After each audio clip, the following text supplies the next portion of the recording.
Bonjour tout le monde. De nos jours, on voit de plus en plus d'enfants capricieux.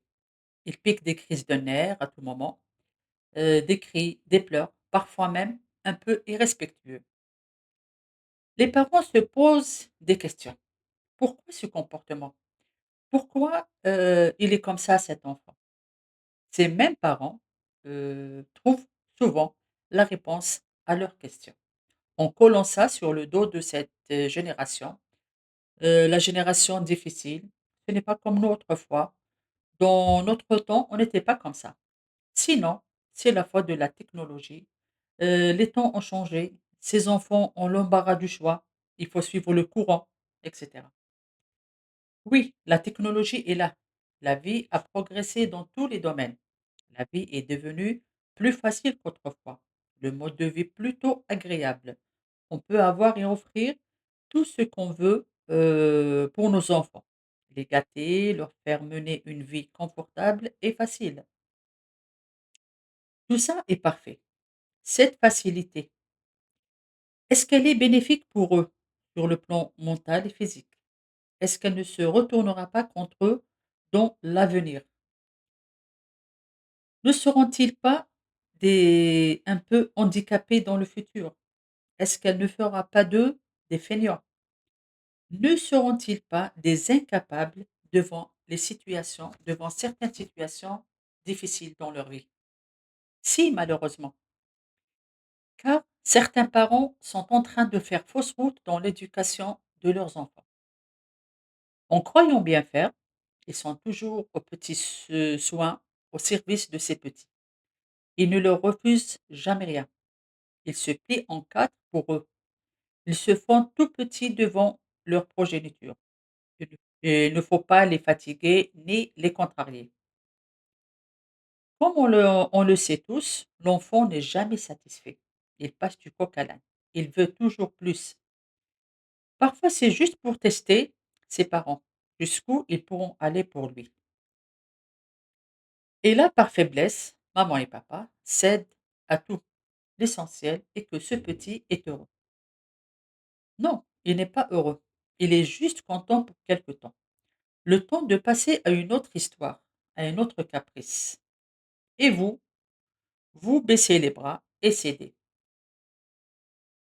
Et là, vous faites de ces petits des futurs adultes irresponsables, feignants, qui manquent de confiance en eux, car ils ont l'habitude de tout avoir sur un plateau en argent. On fait tout à leur place.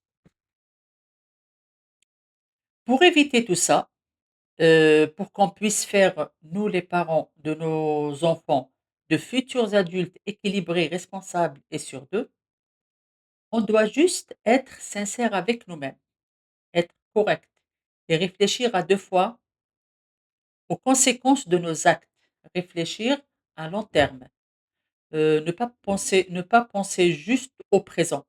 Comment calmer ce petit, comment lui faire plaisir ou le faire taire.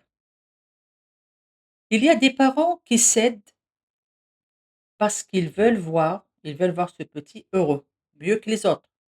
Ou parfois, pour se convaincre, le papa ou la maman, pour se convaincre qu'ils sont de bons parents, ils pourrissent cet enfant en lui offrant tout sans limite, une liberté totale, sans balise ni encadrement.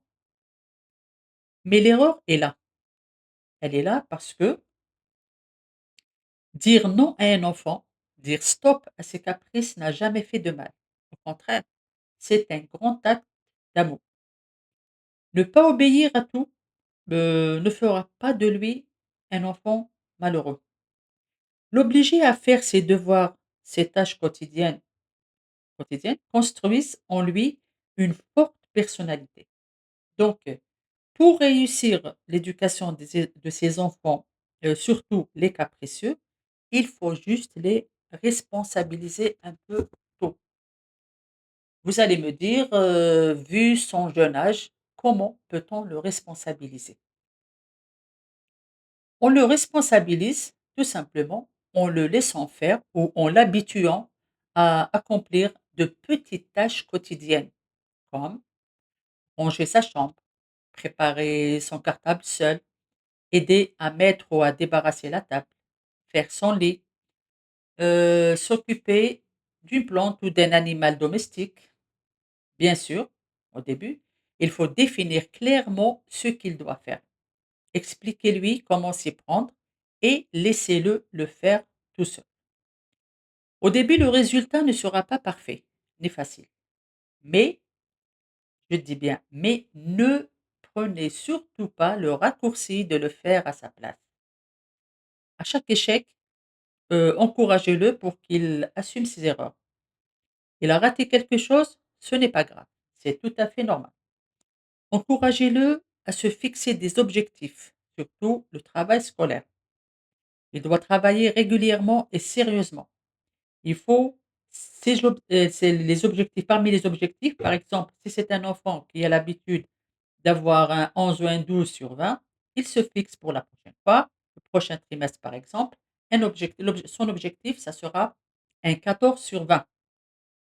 Et bien sûr, un objectif atteint contribue à renforcer la confiance en soi et sera plus responsable et moins capricieux. Après, encourager ses efforts encourager ses efforts à trouver les solutions à ses problèmes de lui-même. Ne lui donnez pas la solution directe.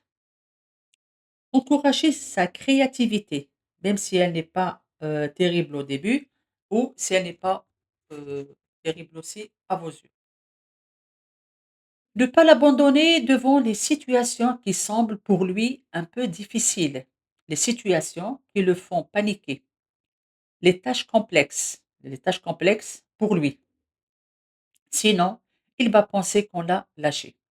Il a toujours besoin de vous. Devant certaines situations, il ne trouve pas de solution, on doit juste l'aider en lui demandant calmement de mieux réfléchir, de réessayer. Par exemple, on lui dit: «Je suis sûr que tu vas y arriver. Essaye de faire la même chose, de trouver la solution».